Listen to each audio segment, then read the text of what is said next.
करे सघिजे थी। सलात तस्बीह जा भी काफ़ी आशिक़ हूंदा आहिनि।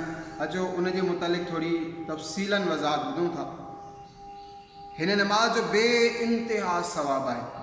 शहनशाह ख़ुश ख़िसाल बीबी आमिना जे लाल पेकर हुस्न जमाल दाफ़े रंजो मलाल साहिब जूदो नवाल रसूल बे मिसाल सल्लल्लाहु ताला अलैहि वसल्लम पंहिंजे चाचा जान हज़रत अब्बास रज़ी अल्लाह ताला अन्हु खे इरशाद फरमायो त ए मुंहिंजा चाचा, जेकॾहिं थी सघे त सलात तस्बीह हर रोज़ हिकु भेरो पढ़, ऐं जेकॾहिं न थी सघे त हर जुमे ते हिकु भेरो पढ़, ऐं हीअ बि न थी सघे त हर महीने हिकु भेरो, ऐं हीअ बि न थी सघे त साल में हिकु भेरो, ऐं इहो बि न थी सघे त उमिरि में हिकु भेरो। हिन नमाज़ जो तरीक़ो तमामु आसान आहे। न पढ़ण जे करे या तमामु घणे वक़्त खां पोइ पढ़ण जे करे विसरी वेंदो आहे। अचो उनजो तरीक़ो ॿुधूं था। तकबीर तहरीमा खां पोइ सना पढ़ी पोइ 15 भेरा ही तस्बीह पढ़े, सुबहानल्लाहि वल्हम्दुलिल्लाहि वला इलाहा इल्लल्लाह वल्लाहु अकबर, पोइ औज़ु बिल्लाहि मिनश शैतानिर रजीम ऐं बिस्मिल्लाहिर रहमानिर रहीम सूरह फातिहा ऐं का बि सूरत पढ़ी करे रुकू खां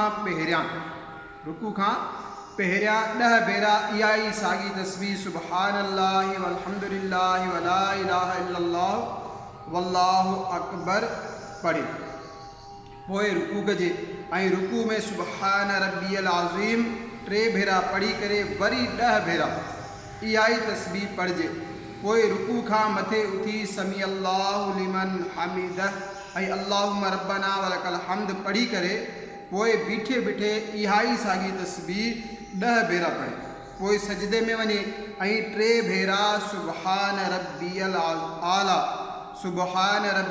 आला पढ़े ऐं 10 भेरा इहा ई तस्बीह पढ़े, ऐं पोइ सजदे मां मथो खणे ऐं ॿिन्ही सजदनि जे विच में वेही 10 भेरा इहा ई तस्बीह पढ़े, पोइ ॿिए सजदे में वञे सुबहान रब्बियल आला 3 भेरा पढ़ी पोइ उहा ई साॻी तस्बीह 10 भेरा पढ़े।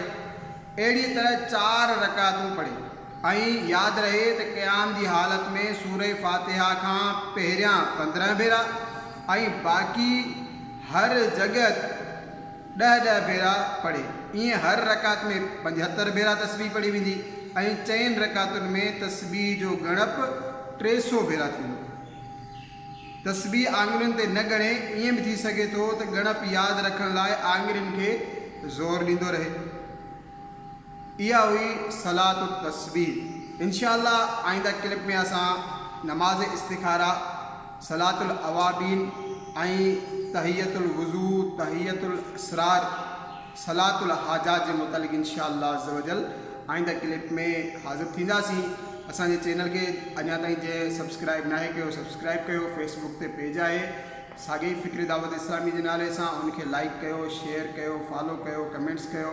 अवां जेके वीडियोज़ चाहियो था अपलोड थियनि अवां असां सां शेयर कयो त इंशाअल्लाह अज़्ज़ व जल उन टाइप जूं जेके वीडियोज़ आहिनि उहे अपलोड कयूं वेंदियूं।